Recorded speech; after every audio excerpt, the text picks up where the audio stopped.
And while I was giving the speech, when I got to the end of it, I had found a poem written by a Desert Storm veteran. Okay. His name was Clive Sanders. Uh-huh. And the poem starts out, unless you've been a soldier, you just won't understand the things that we have seen and done in the service of our land. We have trained in combat to cope with awful sights that shouldn't be seen by anyone and keep us awake at nights. We don't discuss the wounds we have to the body or the mind. We just put our hurts behind us and turn our memories to blind. We are proud we served our country and remember those we lost. For the freedom that you have today, they paid the awful cost. You heard that there. That is Edna Parcell recounting a powerful poem that she read at a ceremony to honor our veterans. More of that later, but first, thank you for listening to another episode of Round the Bend Now and Then. My name is Matt Emery, and I'm a local history nerd. My main mission in this podcast, as well as other Round the Bend material, is to create engaging content that shares how intertwined the South Bend and Mishawaka area's past is to our present. I interview local leaders, business owners, and community members to help tell their stories, because their stories help tell the story of South Bend and Mishawaka. Before we get to the interview, I just have a few simple favors. One is to be sure that you hit the download, like, or subscribe button on whatever podcast app that you listen to us on. Another favor is to follow us on social media, at Round the Bend Pod or at Round the Bend 574 on Twitter, Round the Bend Now and Then on Facebook, and now on YouTube, where I'm starting to dabble in some visual content as well. I have a few new videos that include some cool historical pictures, maps, newspaper articles, and narration by yours truly. All of those links are in the show notes as well. My last favor is to please just pass on the good word about the content. Now, let's dive into another interview that helps tell the story of South Bend and Mishawaka. In the year 2024, I just don't think that we as a whole, me included here, understand or have any inkling of what it was like during the 1930s and 40s in America. First, the Great Depression.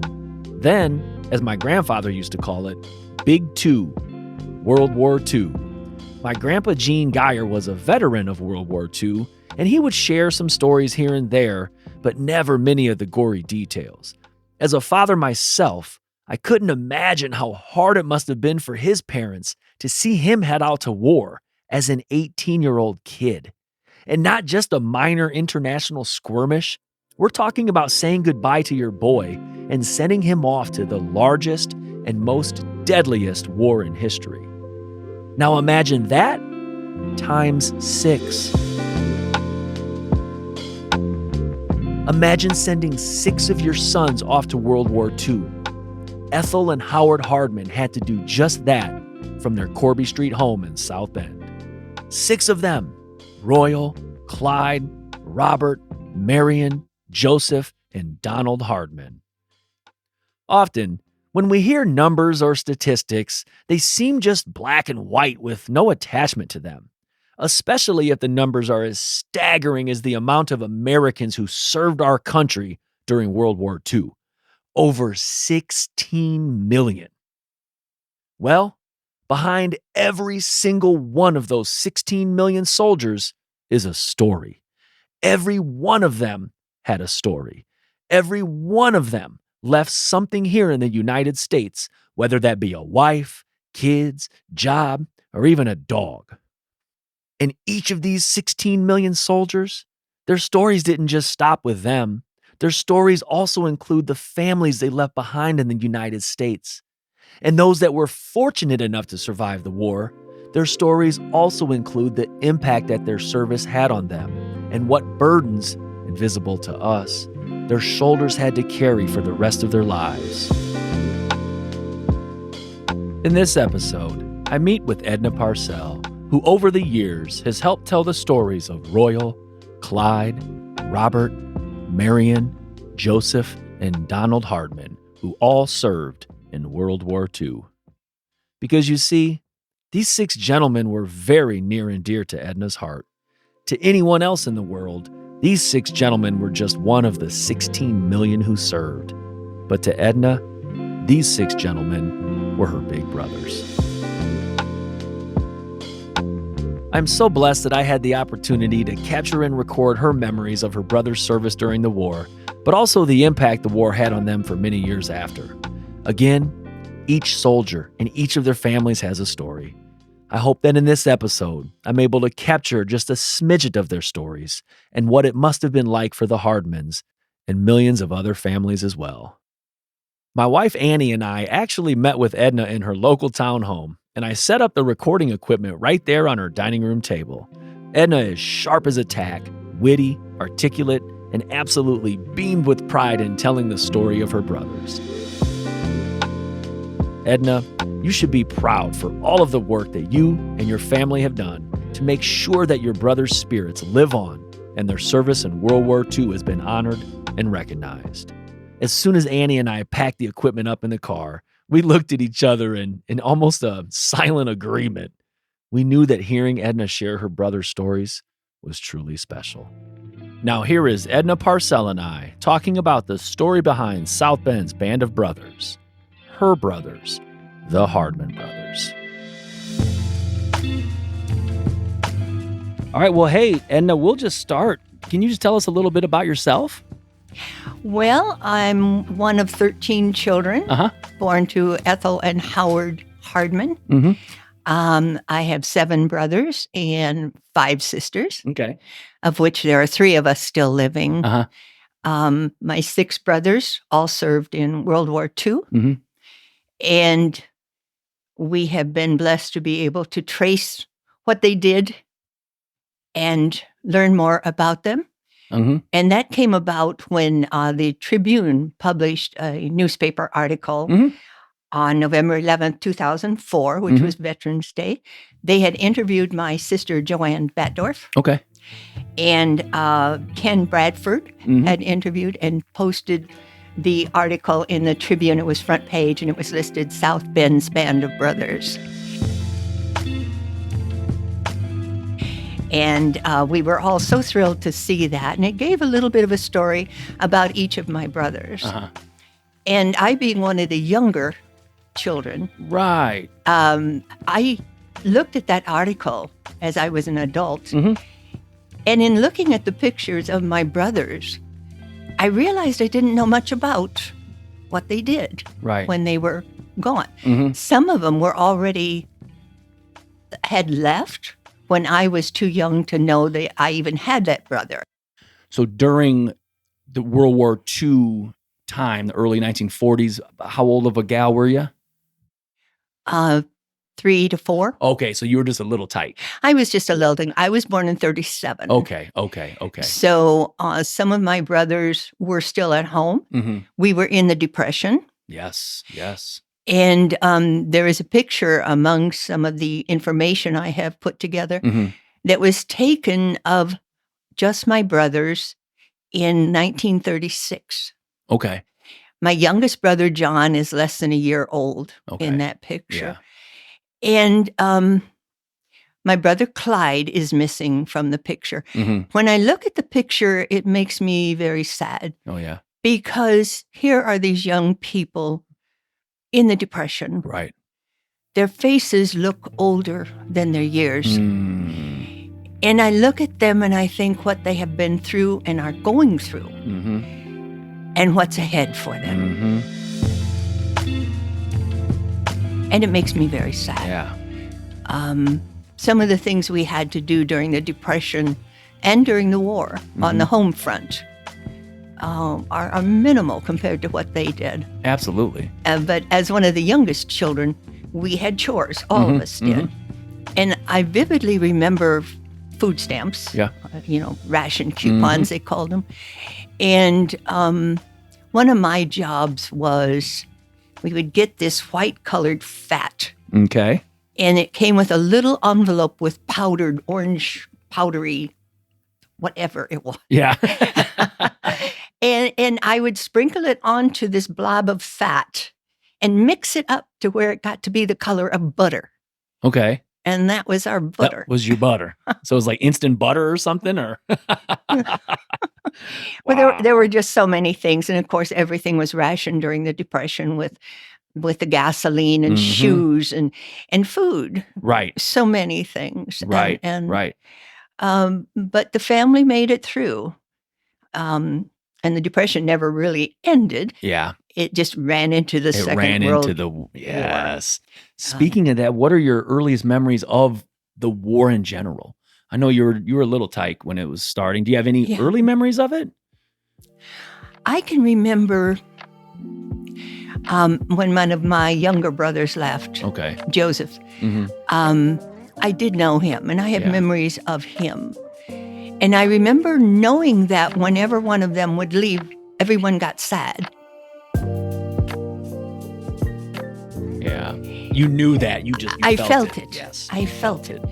And when he was leaving, I went up behind our garage and hid because I didn't want him to see me. I was crying because of fear. Of course. And not really knowing what was going to happen. Right. And he found me there and gave me a big hug. I remember that. I was maybe 4 or 5 at that time. And he was just a teen. I mean, just a young kid, you know? I was young. And he was young too. I mean, so here he is, too. a kid himself, having to go find his little sister, who's a very young kid, and one kid has to console another, and one kid's going off to war. Exactly. You know? Think of that. Think of being an 18-year-old kid. A kid about to head to war, knowing that you may never see your family in their Corby Street home again. And you have to console your little sister. Again, an 18-year-old kid. Shoot, when I was 18, my biggest worry was paying my beeper bill. And I remember different things connected with the war. My mother had a flag in the window, and there were 6 stars on the flag. Signifying how many sons she had fighting. Wow. Exactly. And our neighbor across the street had 1 son, and hanging in their window was a gold star. That's not a good thing. That's not a good thing. I remember the Western Union man. That wasn't a good thing if you saw him either, right? When we would see him coming down the street. Now, this is Corby Boulevard I'm talking about. Yeah, okay. Corby, more towards like Notre Dame, or more towards the more toward Edison Niles School? Avenue, down Niles in Avenue. that direction. Yep. I know exactly where you're at. Right. And there were many families, Correct. and most everyone had someone connected in the service. And when the Western Union bicycle would come down the street, everybody just was petrified. God. Oh my God. Don't stop here. Don't stop here. And yet we don't want you to stop at all. Yes. You know, because it meant someone else would suffer. Oh my gosh. You know, and many times it did stop at our house. Just to clarify, the United States would send Western Union telegrams to families of dead and wounded soldiers. The ones that her parents, Ethel and Howard, received were to notify them that one of their sons was wounded in the war. And I just couldn't imagine the feeling that you would have opening that up to see if your boy was wounded or dead. And one time, twice in 1 week, it stopped at our house. I know. And it was a lot of fear. Of course. A lot of prayer. Yeah. A lot of trusting in God and doing the best we could to get through and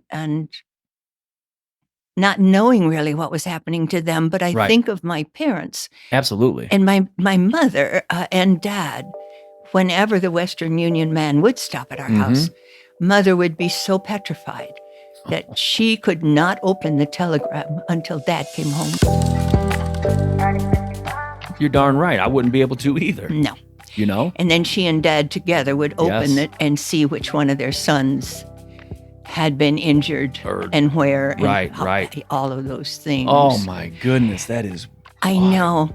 I know, and to know that each day you have 6 sons out there with people aiming and wanting to kill them. I can't imagine living with that every single day. But they did.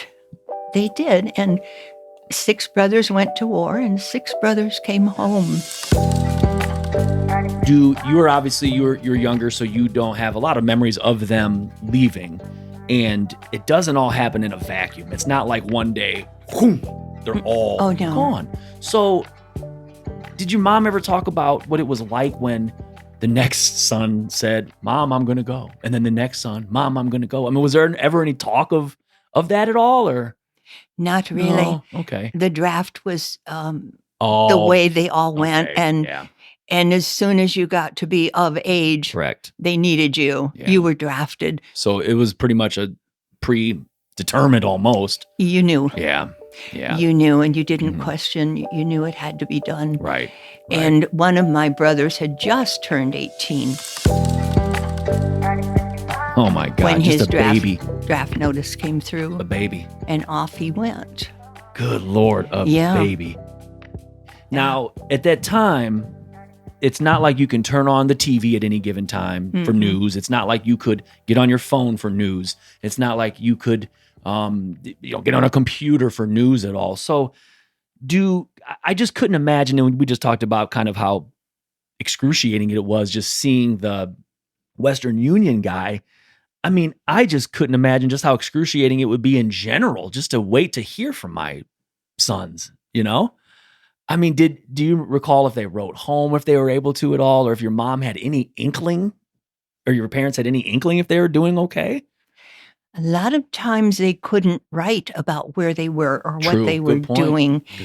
And whenever letters would come, it was like wonderful. Yeah, correct. But they would be very late. Yeah. We didn't have instant communication in any way.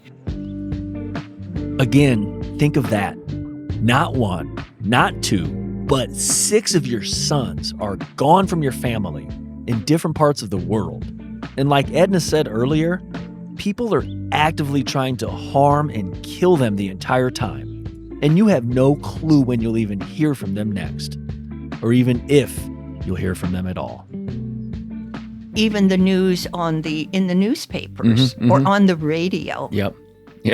There was no one with a camera taking pictures that you could see that night. Right. It would have to be on the radio or the mail whenever you would get it. Right, yeah. So it has to be so tough, Yeah, it was very tough. And speaking of tough, what did your family do to stay positive? I think the power of prayer.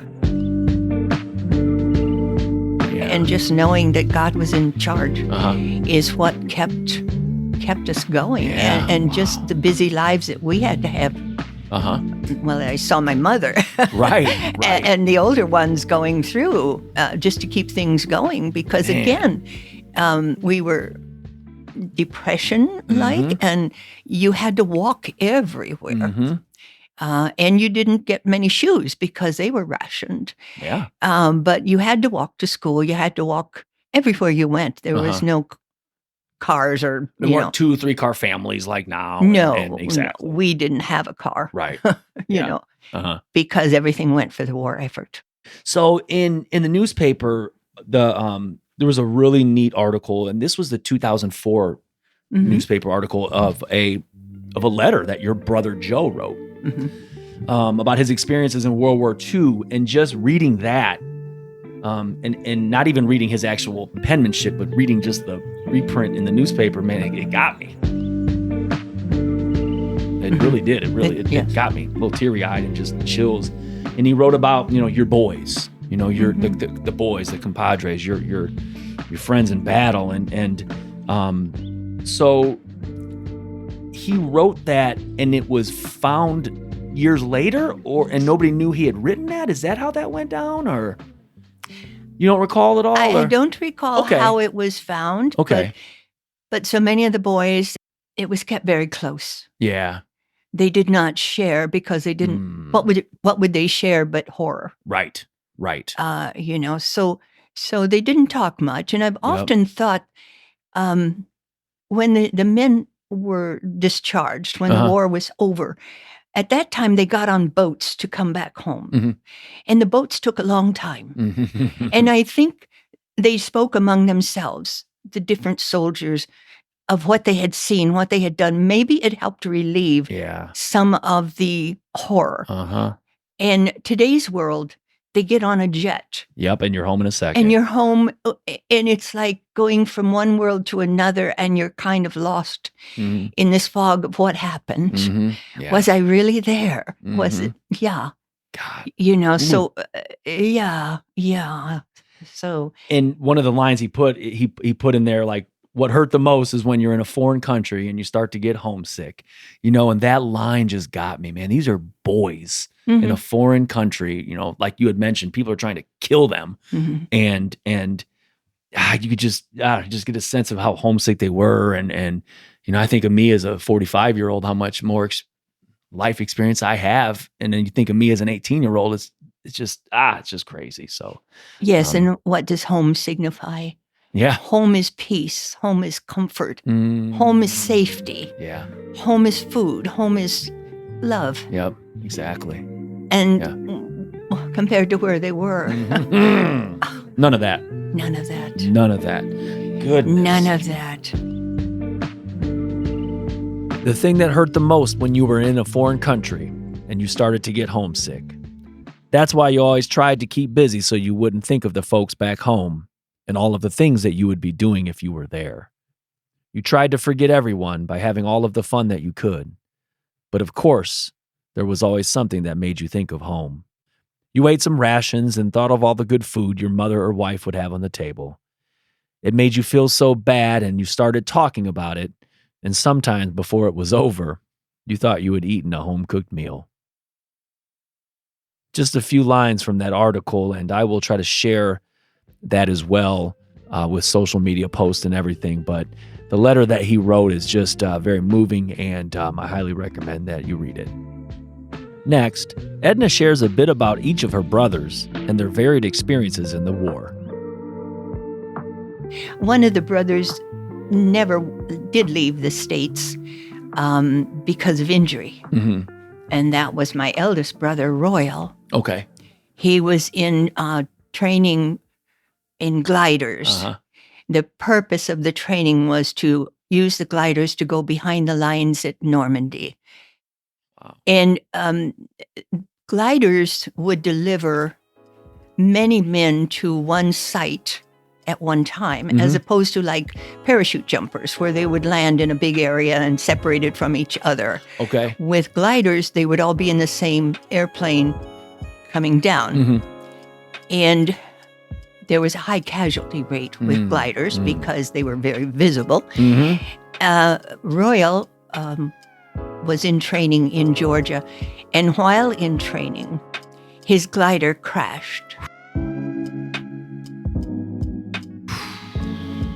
And his legs were badly damaged. He was pinned against a tree, is what I had heard. And I had also heard that he was the only survivor of the crash. Okay. I cannot verify that that's absolutely true.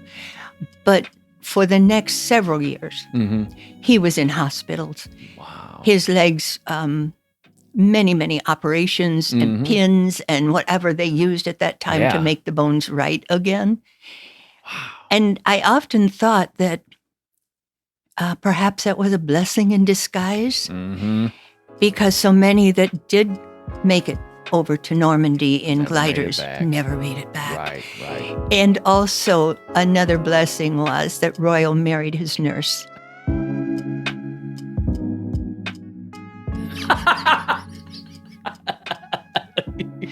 Everything happens for a reason, and that's one more. Absolutely. That's one more. Her name was Muriel, but she was a little thing, and we all called her Tiny. Oh, Tiny. So she neat. was a nurse. That's neat. She was his nurse, and I remember her saying, when I saw his blue eyes, she said, I was a goner. He must have been one heck of a patient. Royal was one heck of a man. Was he? He didn't Aw. know an enemy. He I didn't love know a stranger. He would talk to everybody and tease, Yeah. and he was just a joy to be around. Yeah. He was just a very special guy. That's cool. That's So, neat. yeah. I mean, it's not neat he got hurt, but like you said, it's It could have been a blessing.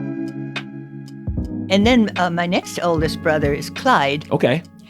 And Clyde, I remember as very artistic and creative person. Clyde was stationed in North Africa, Okay. Casablanca, and another place called Oran. I may not be Okay. saying that right. Right. But Clyde was infantry, Uh-huh. and he was in North Africa at the same time as Rommel, the German general with the tanks. Okay. Rommel's, I think they called Raiders. Rommel's Okay. Raiders. Yeah, and one of the duties that Clyde had was to go on battlefields Mhm. after a battle Man. and pick up yeah. Bodies. casualties. Yeah. Yes. Yes, and he called the vehicle the Black Mariah. Yeah. Now, Clyde kept a diary, which his wife gave me to, and I have it copied and all. And on every page of his diary, he starts it out with hope and love. Hope and love. Every page. Every page. Wow. Yeah. And sometimes he said, like, we took the hill under fire, mines and booby traps. I drove Mariah. And when they left Africa, they went into Italy Okay. to free Italy from Yeah. the Germans and what was going on there at the same time. So, yeah, he was a very special guy. And after many years that I knew him later, Yeah. because he was married, Okay. and I didn't really get to know him Mm-hmm. until after he came back home. And he would do things that required a lot of concentration, needlepoint. Ooh. Very real concentration. exacting, Yes. beautiful. Yes. And he did some beautiful, beautiful pieces. And I wondered if that was to kind of keep his mind occupied. I guarantee it was. You know, it probably was. Yep. I bet it was. But that diary I was telling you about, on the last page, it says in great big capital letters, out of service. Yeah. And he put a different word in service, out of the service. Yes, I got you. He probably couldn't wait to write that. And I'm glad he could. Yes, you're I'm darn glad he right. could. Yeah. And then my next brother was Robert. Okay. Robert, too, was married. Okay. And Robert was a very Mr. Fix-It, Mm-hmm. very mechanical. We rode a lot of bicycles back then, roller skates, Yeah. all of these things, and he would fix anything that needed fixing. He was Mr. Fix-It. Robert was in the Normandy campaign. Mm-hmm. He did not know it. But on May 18th, his wife gave birth to a baby girl Mm-hmm. who died. Oh. And I don't believe the news got to him. Right. And if his commanders knew, they would not tell him Right. for morale reasons. Yeah. And Wow. so she died on May 18th. Mm. And on the 6th of June, they all landed on the beaches. Two and a half weeks later, something like Yeah. that. Wow. Yeah, and we all know about Normandy and Yes. how awful it was. Yes. He obviously survived. Right. And the landing there opened up two different pathways on the beaches Mm-hmm. that would allow further troops and armaments to come through within a month or two afterwards. Mm-hmm. Huge price to pay. But Wow. Robert, when he came back home, was never the same. No. How can you be? Right. Exactly. You cannot. Especially for a man that could fix everything. Yeah. He couldn't fix that. Uh-huh. He couldn't fix that. And in later years, he was really adamant about if someone got a cut or a sore or anything, he immediately had to take care of it. He had to fix it. It's just, he couldn't let it go. He could not let it go. He could not let it go. Wow. So my next brother is Marion. Uh-huh. We called him Cot. You call him Cot? Cot. Cot, okay. C-O-T. Okay. When he was young, his hair was almost as white as cotton. Okay. So people always, the gang would always have nicknames. And this was before I came along, of course. And so they called him Cottonhead. And it got low, it became Cot. So that nickname stuck all through his life. And he was a very gentle, loving person. And he was a ranger. Okay. Marion also had a diary. And he was involved in Operation Husky. And that was, again, North Africa, Casablanca, in that area is where he was stationed with the British troops. And even though his brother Clyde was in the same area, they did not meet. Okay.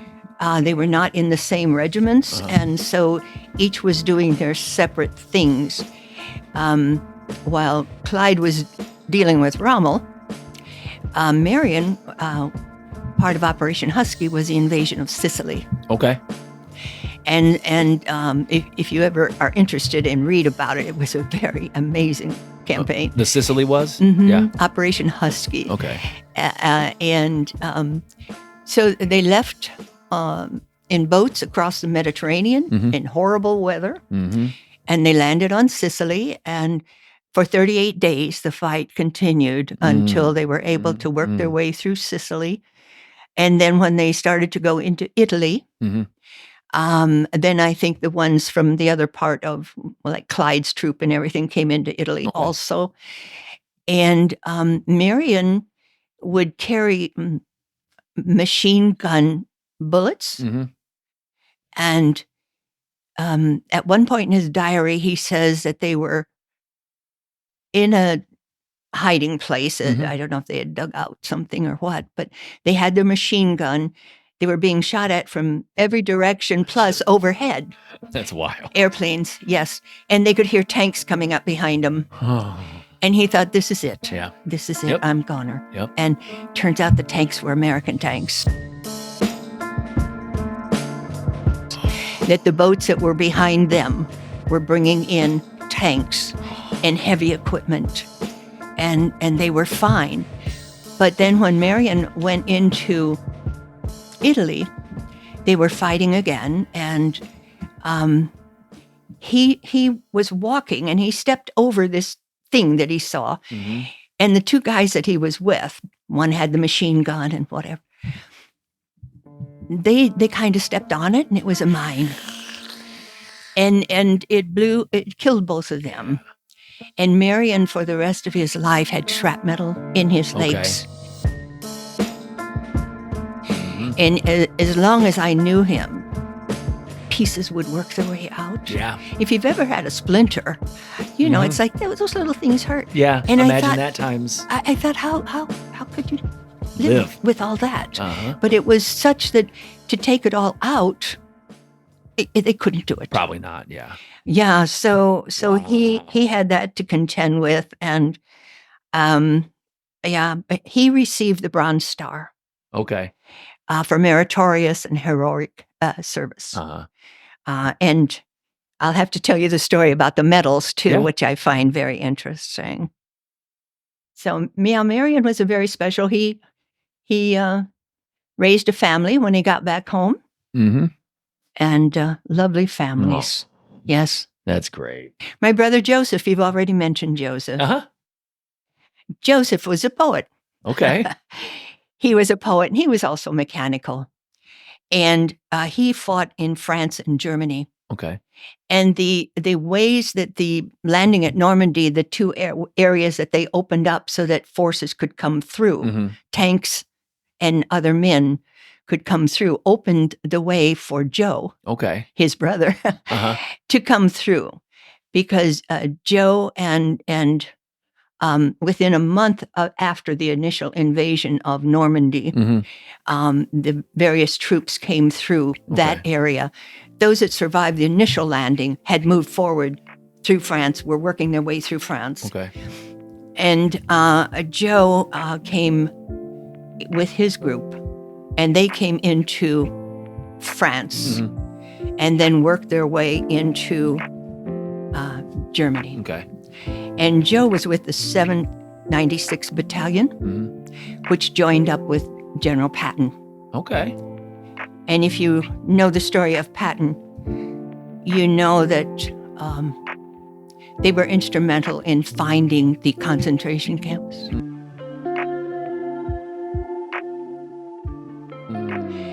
And Joe had somewhere made a comment about not knowing what he was seeing on the ground as they were walking through different areas, as they were getting closer to Germany.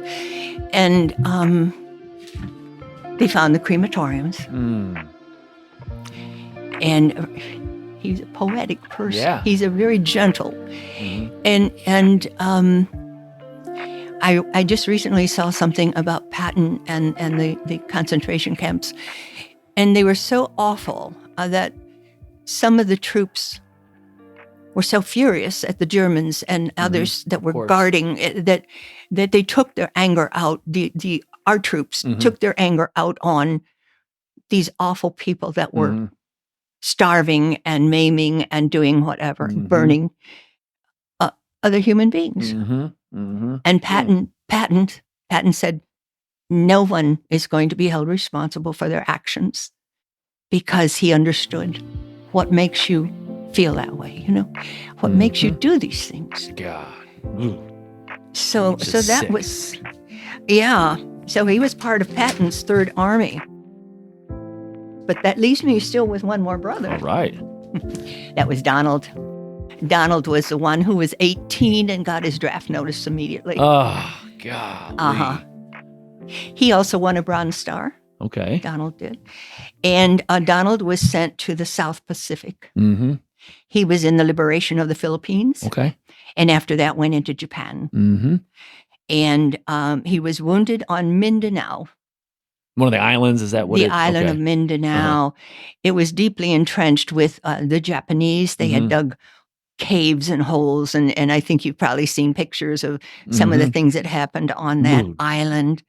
So he was wounded on June 10th of 45, and Douglas MacArthur had ordered issues to clear Mindanao.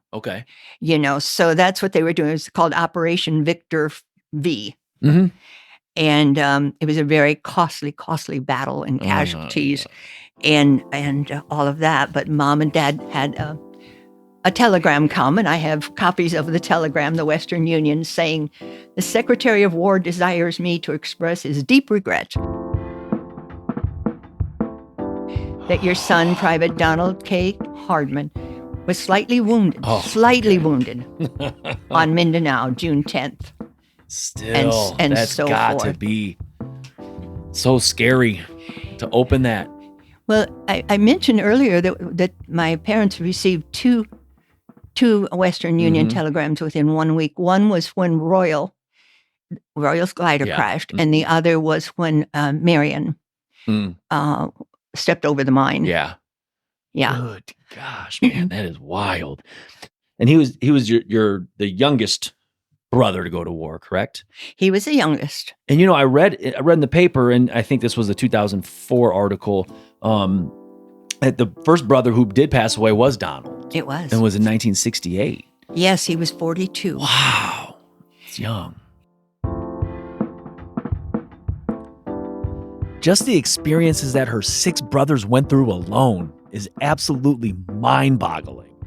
Getting your legs crushed in training before you even head to war and being hospitalized for all of that time, stepping over a mine and then seeing 2 of your fellow soldiers blown up and then living with the shrapnel the rest of your life, walking into a concentration camp, and I don't even need to describe all of those horrors that you would see, picking up dead bodies in a battlefield.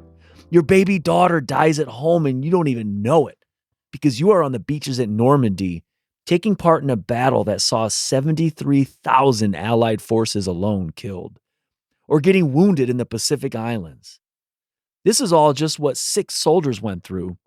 Multiply that by the 16 million soldiers that participated in World War II from the United States, and that shows you the sheer size of World War II. Next, Edna shares some of the different ways that she was able to track down information about her brothers. And she is quite good at paperwork. So much of the information I received came through various wonderful sources. When my sister's article was in the newspaper, was in Is that the 20... November of 2004? Yeah, Yeah, and I was wondering about my brothers. I didn't know where to turn to find the information. So in December, I sent a letter to Senator Evenby. Yeah. And I told him what I was trying to do. Okay. And I sent him a copy of the newspaper article. And I asked him if what I should do. How do I find the information? And almost immediately, I got a letter back from his office. And he said that they were just amazed and to read the story. Yeah. And the reason I sent the newspaper, I wanted him to see the faces. I wanted them to associate a person with the name. And he said, that he'd be happy to help me as much as he could, but I needed to fill out paperwork. Okay. And of course. and so he said that he would help. So immediately I filled out the paperwork. And then they gave me authority to be the representative of the family to where things could be sent to me. Nice. So for the next 6 months, Evenby's office and his staff, both in Indianapolis, Washington, D.C., and St. Louis. Oh, St. Louis. Okay. St. Louis is where the records were kept. And unfortunately, in 1973, there had been a fire. Figured. And so many of the records were damaged or totally destroyed. On some of my brothers, I could get very, very little information. So they did other sources. I did get all the discharge papers, badly smeared, smudged, whatever. But they gave me everything they could possibly give me. And so I was so happy to have that, and then after I started doing all this research, one day my phone rang, and it was the mayor of Elkhart. He had been a friend of my brother Clyde and his wife Petey. Okay. And he said that Senator Richard Lugar was doing a veteran history project in which they would take diaries and paper, anything from veterans that they would put in the Library of Congress. Okay. And so I wrote to him, and I told him what I wanted. I wanted to put the diaries. I wanted to put everything I could in there, and I got back paperwork. So I filled out the paperwork, and I sent it back, and I also sent copies of the diaries and of the newspaper article. And I sent it to him, and he said, I am pleased to notify others that their memories are available for public viewing. And this is the Library of Congress, the Veteran History Project. So I tried to find these things by going on that website. I got lost. Oh, I'm sure. But the fact that I'd like to think they are there. Yeah. In the Library of Congress, the newspaper article, the diaries, and Joe's poem, Those Boys' Crosses. Yeah. And I also mentioned earlier about the medals. As I was working with Senator Bai, one day I had a knock at the door, and there was a package from his office. Okay. And I thought, what is this? Right. And when I opened it up, they had made duplicate copies. Oh, cool. Of all the medals that all of my brothers, all 6 of them, had won. That had been a lot of medals. It was a lot of medals. It was a big package. Yes.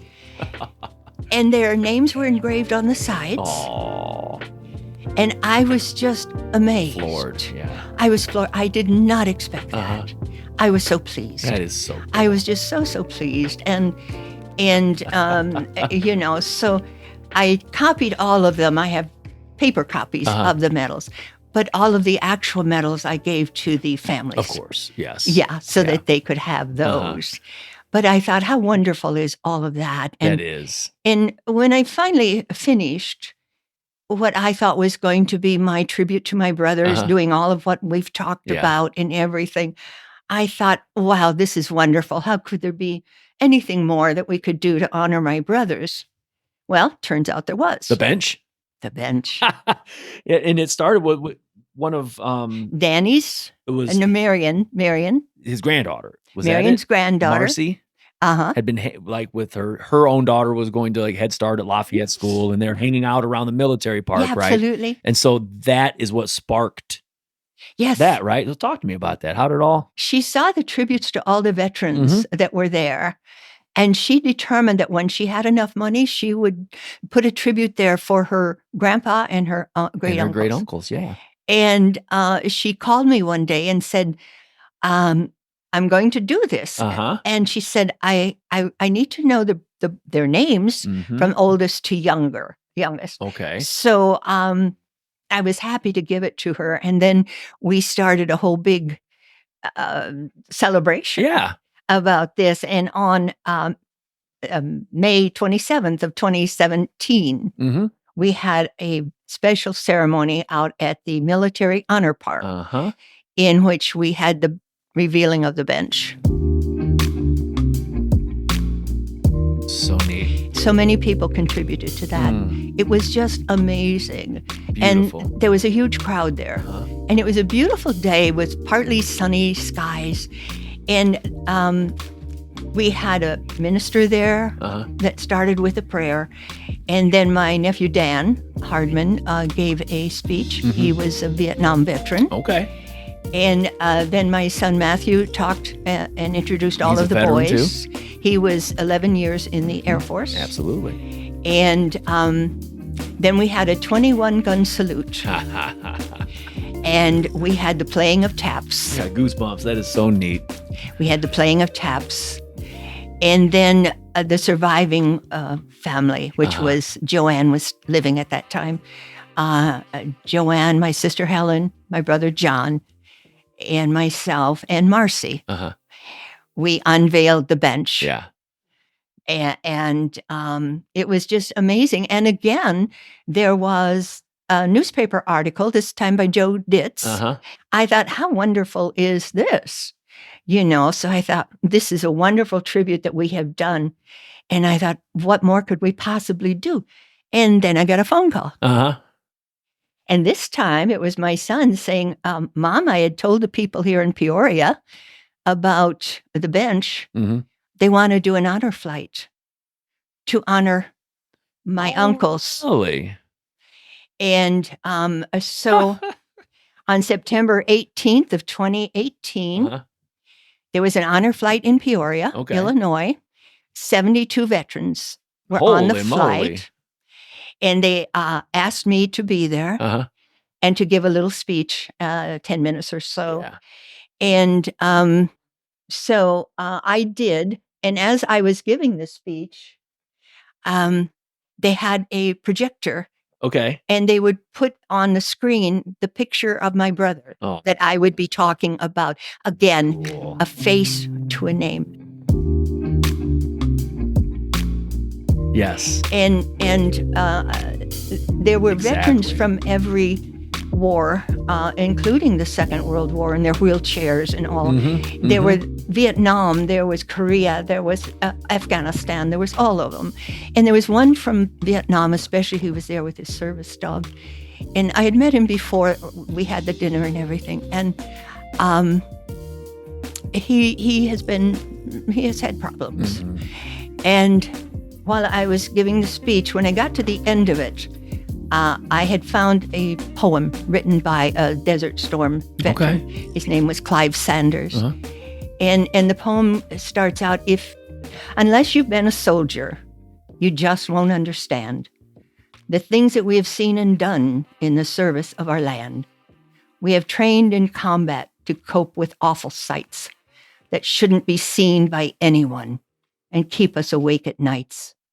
We don't discuss the wounds we have to the body or the mind. We just put our hurts behind us and turn our memories to blind. We are proud we served our country and remember those we lost. For the freedom that you have today, they paid the awful cost. And while I was saying that, the man from Vietnam was yelling, saying, yes, Yep. that's the way, well, yes, Yes. yes. Yes. And it was so hard to God. you know, to do that. But they gave my son and I a plaque when the talk was over and everything, with a medallion recognizing all the arms, all the branches of service. And they said that when the plane leaves tomorrow, the Hardman brothers are going to be on the wing, making sure that the flight arrives safely and has a safe trip back. That's neat. And just being there was such an honor. The flags were everywhere. Yeah. People were holding big flags, and the veterans would walk through the aisles, and people would be patting them and shaking their hands to the Vietnam soldiers. Which they didn't get that when they came home originally. No, my nephew Dan got spit on when he came home. See? And they felt like they finally were welcomed back. Wow. And it was a late night. And then early the next morning, they boarded the plane. The airport was crowded. People from all over came to see them off. Wow. And when they came back, the airport was crowded with people waving flags, applauding, patting them on the backs, everything to welcome them back home. That is neat. And I thought, what more could we possibly do? I mean, come on, that's so amazing. And then you called. Well, your nephew or your great nephew emailed me. My great nephew did. He emailed me the article, and I said, let's Ryan give it a shot. Goldstone. Hey, you know? He's such an interesting young man too. So, what an amazing story for these 6 men. And what makes my story unique is the fact that there were 6. Yes. That they didn't do this on their own. Right. There were hundreds of thousands of people involved, maybe millions, probably. Literally. Absolutely. But these guys are special to our family. Absolutely. You're darn right they are. And there's 6 of them. And so they are South Bend's Band of Brothers. I love it. I love it too. I love it too. And they would have loved it too. And they would have been very pleased and embarrassed and all those things. But all those guys they're so humble.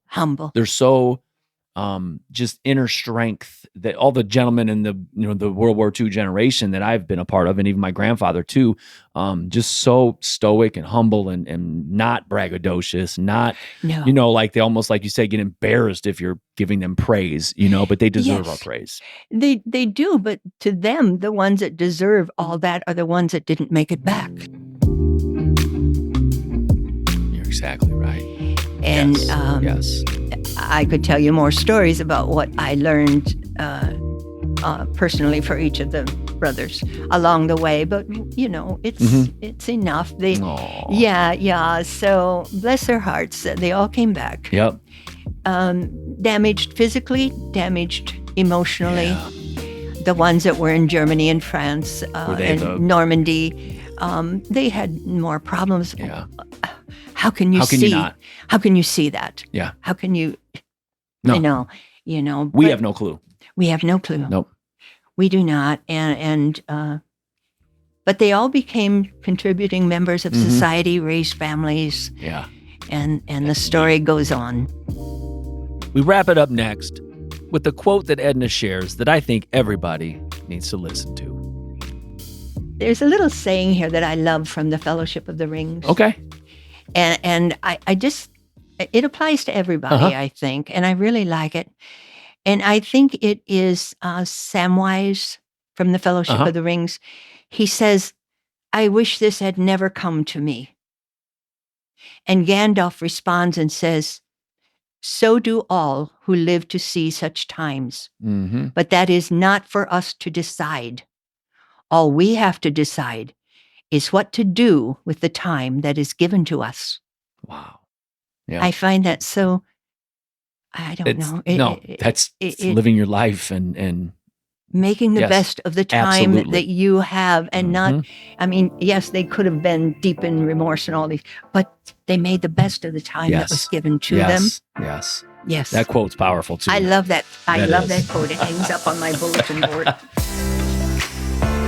Thank you for listening to another episode of Round the Bend Now and Then. An extra special thanks to Edna Parcell for taking the time to meet and share her memories of her 6 brothers. I hope that you all take a moment to thank the veterans in your lives for helping to keep our country free. Again, folks, follow us on all the social media channels and check out that YouTube. And as always, join us again next time to learn more about South Bend and Mishawaka's Now and Then.